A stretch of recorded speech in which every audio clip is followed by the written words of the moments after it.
Okay, hello everyone and welcome to the fourth talk from our series on pandemic resilient cities.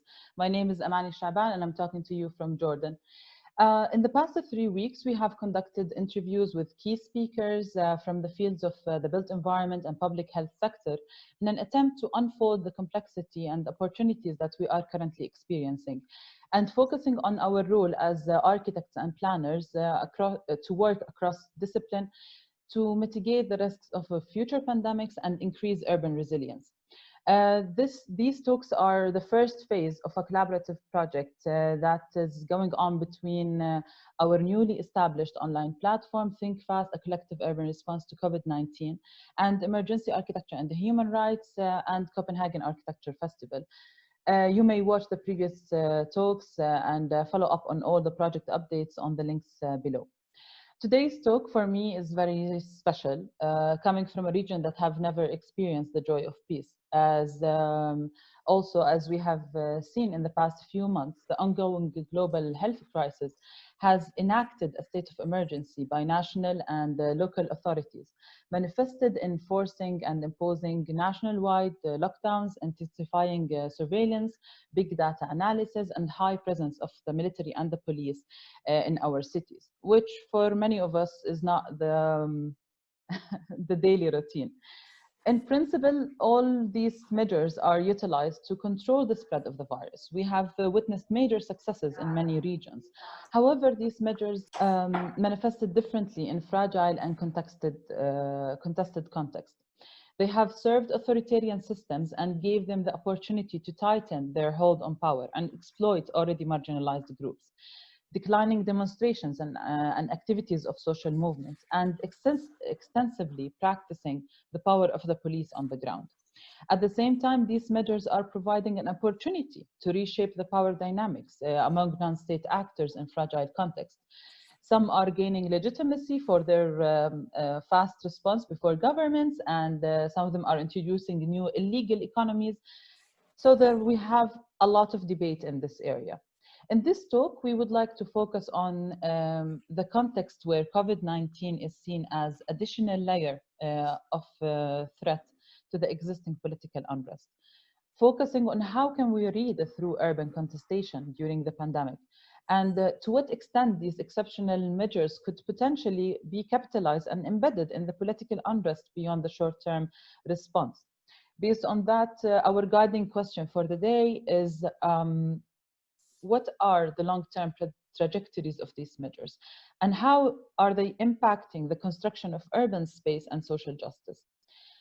Without further delays, I would really like to start hearing the reflection of our very interesting speakers, and I would start with introducing our first speaker from the public health sector,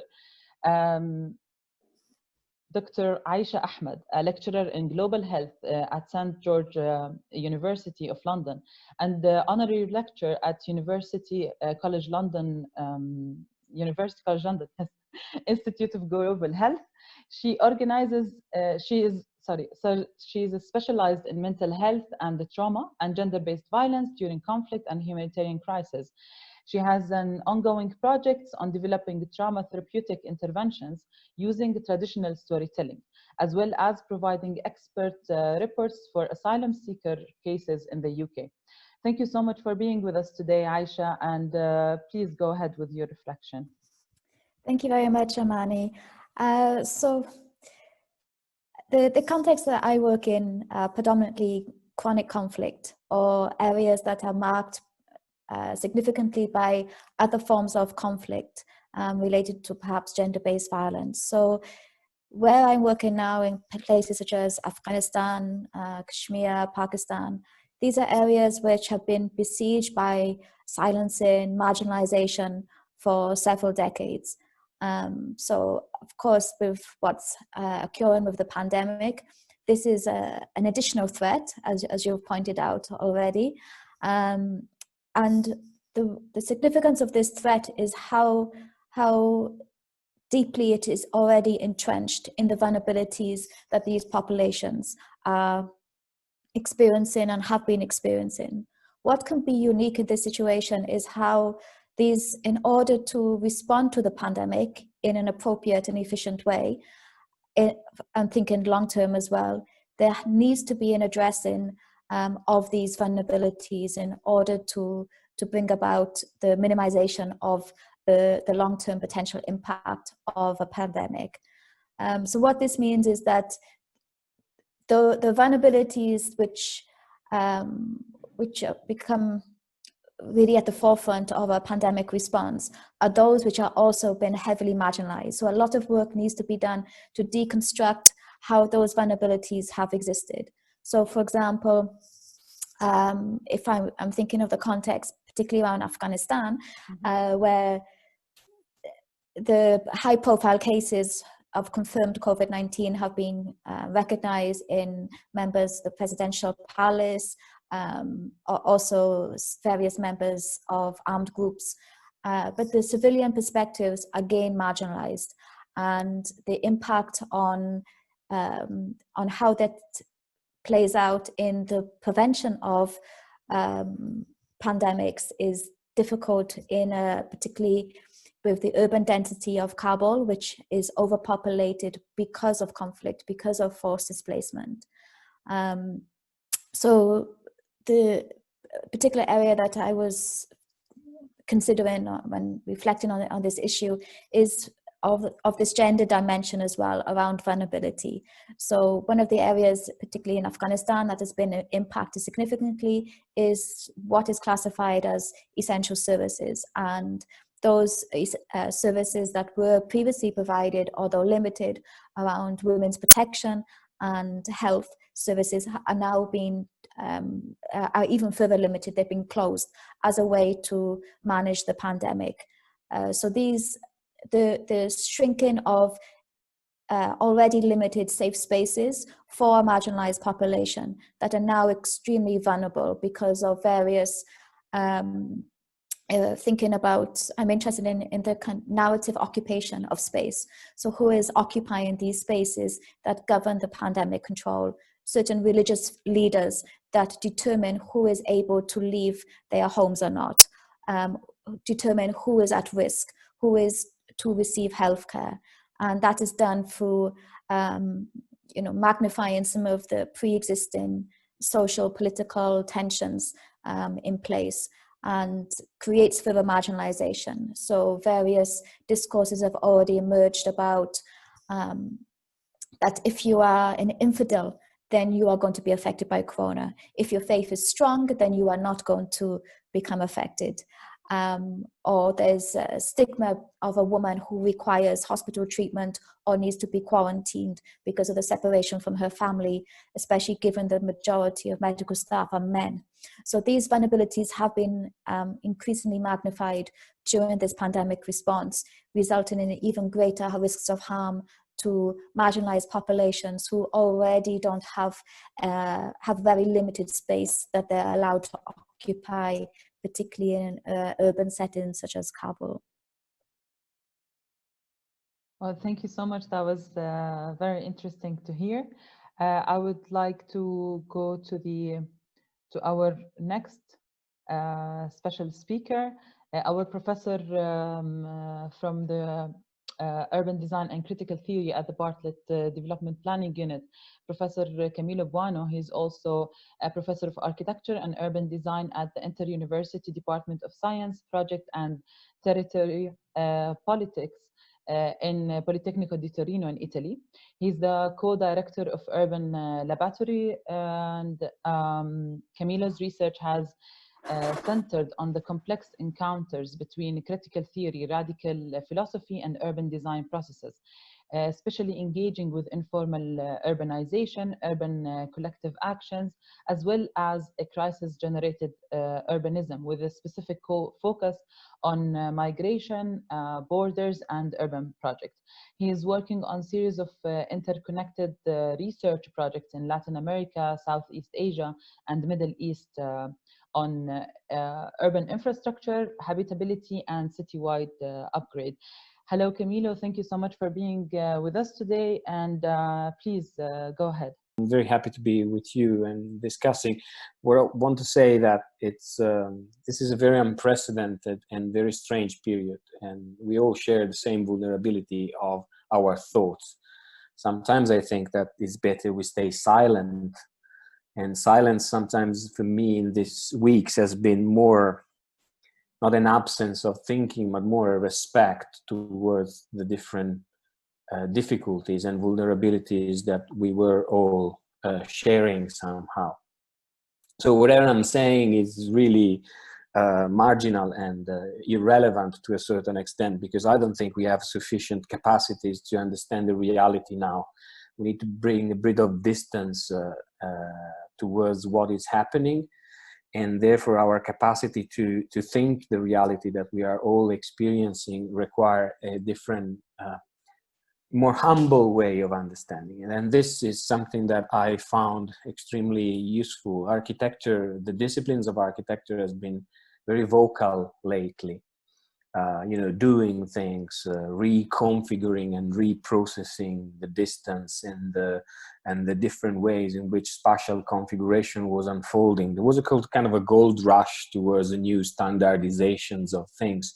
And I was very worried about that, rather than thinking of the more complex impact that in which a society, bodies and space are continuously reconfiguring across vulnerabilities, but also across different numbers of disciplines and geography.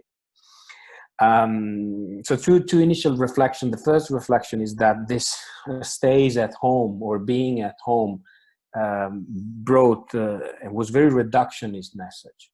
It was very reductionist because reduce the distance, the activities, the economy, but to me reproposed the violence of the universalism, the Western vision of that, the very colonial, if you want, and is the very fundamental dimension of invisibility. So render some bodies in some violence very invisible, whether in many of the contexts where we work, the tension between visibility and invisibility is a matter of survival, is a matter of continuous adaptation towards a life that is worth living and a life that is possible to be lived. So the effect of the remote working for many wasn't simply possible. And I think what this brought is this idea of violence that in some of the southern urbanism that we all work, this condition of social distancing was absolutely impossible. But in its impossibility, what emerged was really this idea of a regression towards what was the imagination.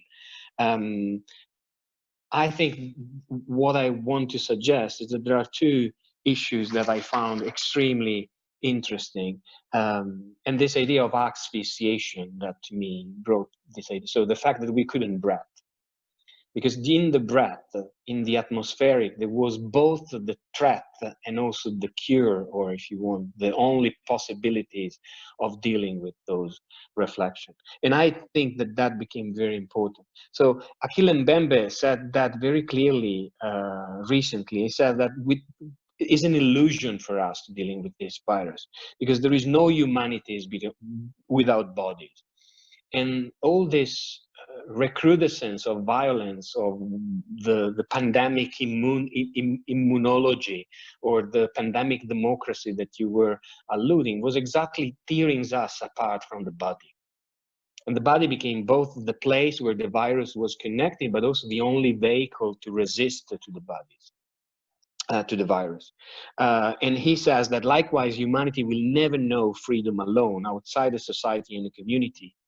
And this was very important. But in this very period, the danger, rather than offering sanctuary to all living species, sadly the world will enter in a new period of brutalities. And I think that is the very risk that we're having.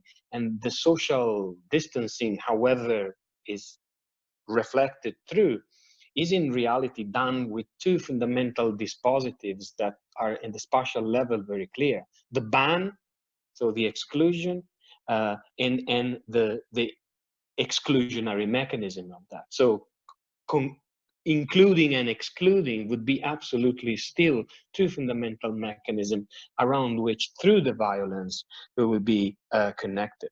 So in a way, in terms of geopolitics, the logic of power will continue to dominate, and will continue to dominate Tyrion's people and bodies apart.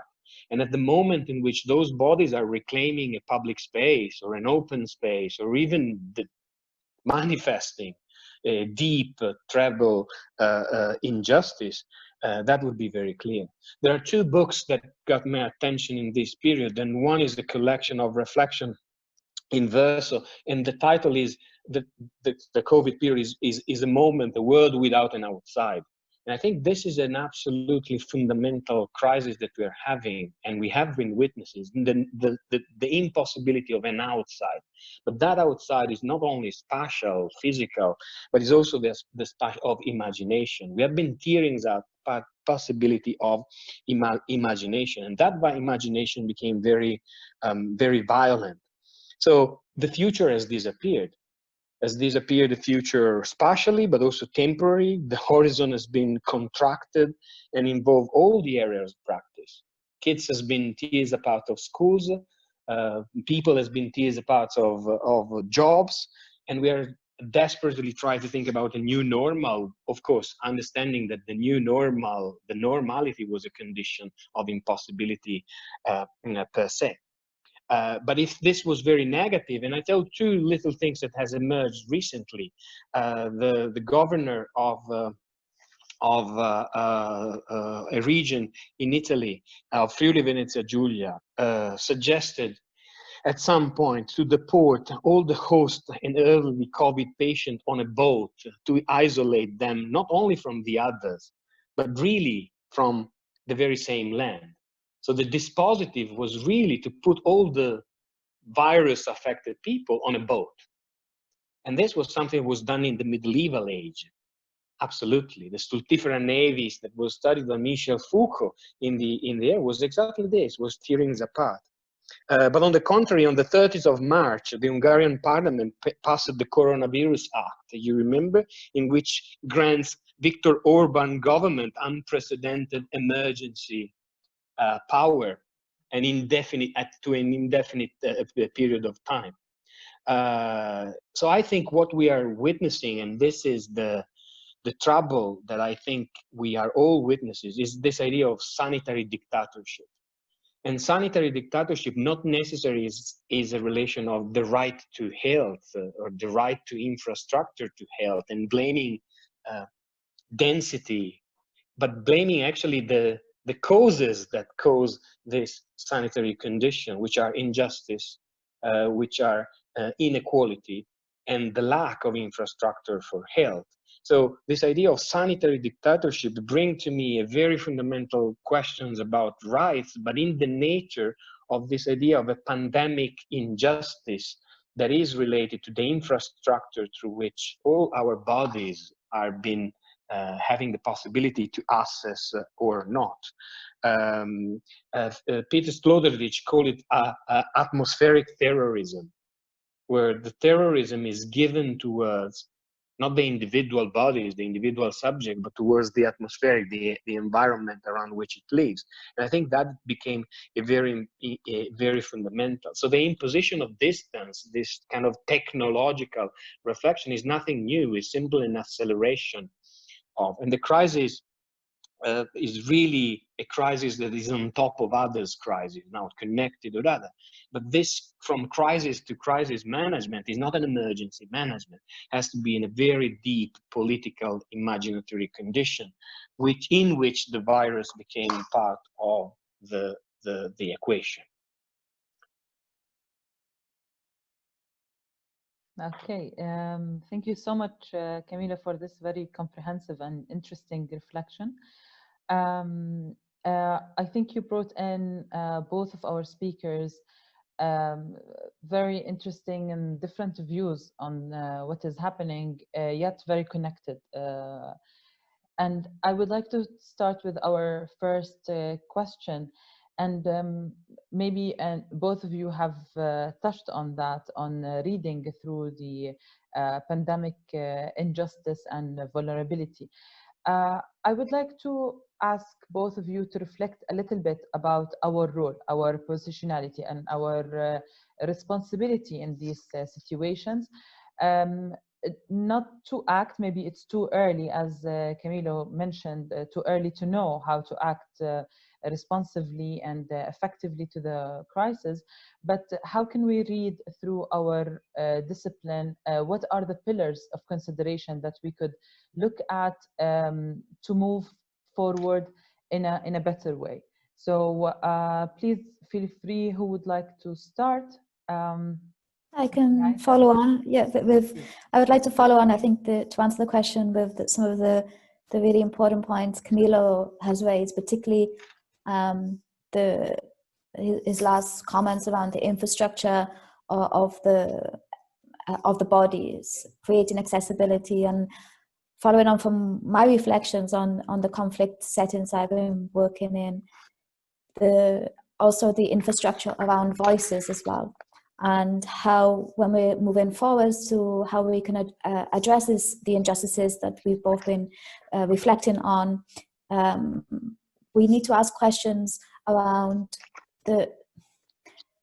particularly in a conflict setting. We know the significance of loss of life and the impact of conflict-related trauma on quality of life during even across generations. What we also need to now start to question as well is the extreme measures that have come into place globally to protect bodies from death.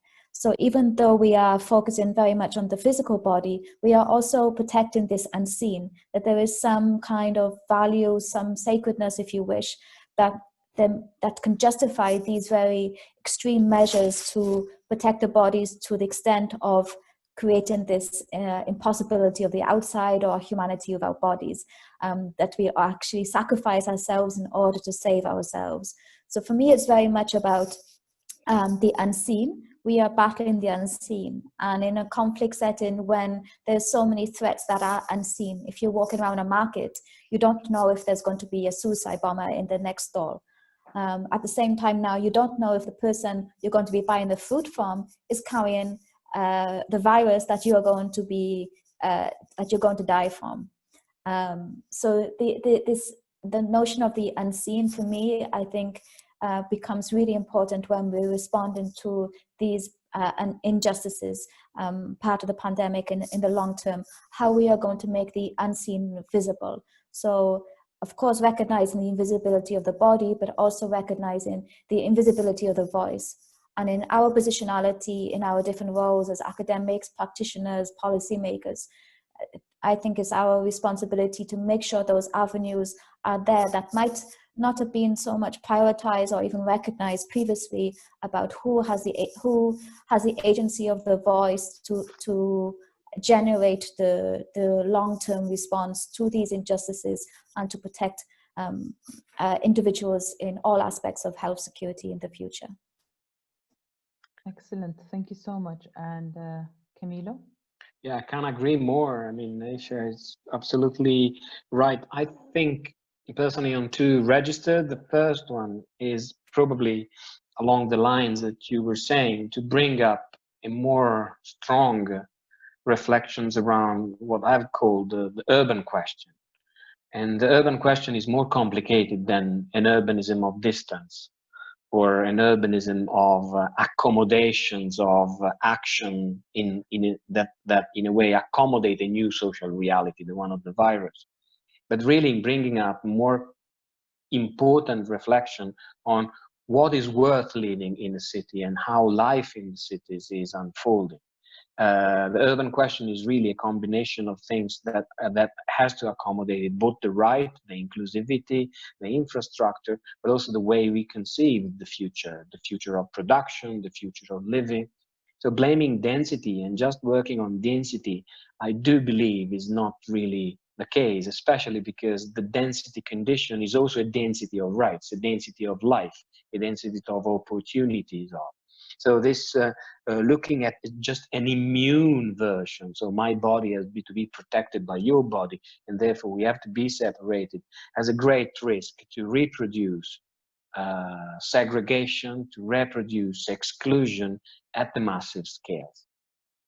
So this is, to me, the first dimension. Very serious reflections around equality and connectivities within the urban, within an urban question.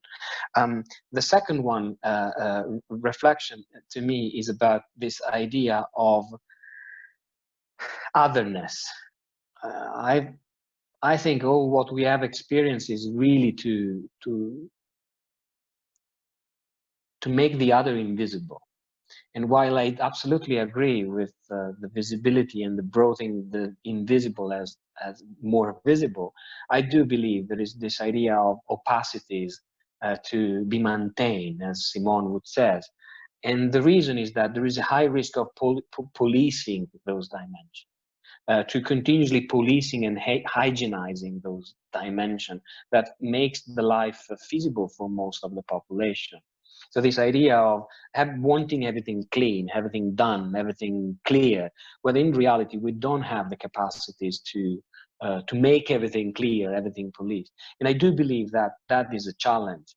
And doesn't mean, and this has to be worked out in relation to communities, with individuals, with groups, not necessarily from a very completely hygienic top-down bottom version of what is good for numbers of people. I think those are the two challenges that we have, both disciplinary but also academically and intellectually. The risk of this immune democracies that we really make someone worth to be protected in other lives or other spaces to be ditched or to be sacrificed for.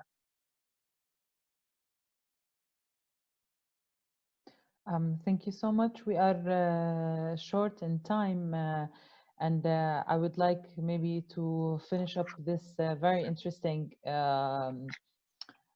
discussion, and thank you for your reflections, with bringing in a little bit, I would like to ask you from both of your disciplines to make a final reflection with relation to the human rights debate at this stage, and to continue with this very interesting and very complex reflection. So maybe Kamila, you want to start, or Aisha? Well, maybe I go for a second. I think human rights is very important, but every right is a bundle of rights. And I think the challenge would be continuously unpacking and reflecting on these connectivities of rights.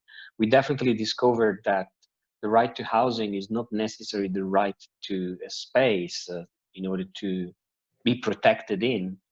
And most of us has experienced that. But the important thing is to connect with others' forms of rights. The right to job, the right to health. And those were, to me, very important elements. So working across all the different rights, including the right to voice our own dissensus towards the system that is getting very tough into allowing possibilities to be different, to voice different things. The fact that we have been out of the public space in order to manifest and just being internalized into it, that makes the politics of the city, the very nature of the city, limited. And I do believe we have to reclaim that possibility of dissensus into that, which I do believe is a right. Excellent, excellent. Thank you so much, Aisha. Yes, I agree. Of course, the complexity of all the different rights that need to be in place, but also for me the thinking about frameworks that capture the aspects of epistemic justice that we've both been reflecting on, and how we need to have those concepts in place first before those rights can be exercised. So what is the experience of somebody like that is not receiving those rights, that is not able to exercise them, perhaps because their government dehumanizes that person's identity based on certain characteristics of who they are, which then impacts on where they can where they can walk, which healthcare they can receive, etc. So for me, the right around testimony is really crucial here, and as a way to minimize that marginalization in the future. Okay, thank you so much. Thank you for both of your reflections. That was comprehensive and brilliant in every side of it. We are very happy that you are taking part in this project, and I would like to thank both of you for participating today and sharing your reflections. Thank you so much for both of you. Really, for whoever is listening to us, please, you can read more about the work of our speakers in the section of the bio of the speakers, and please follow up on the project activities on the links below. Thank you so much, and goodbye.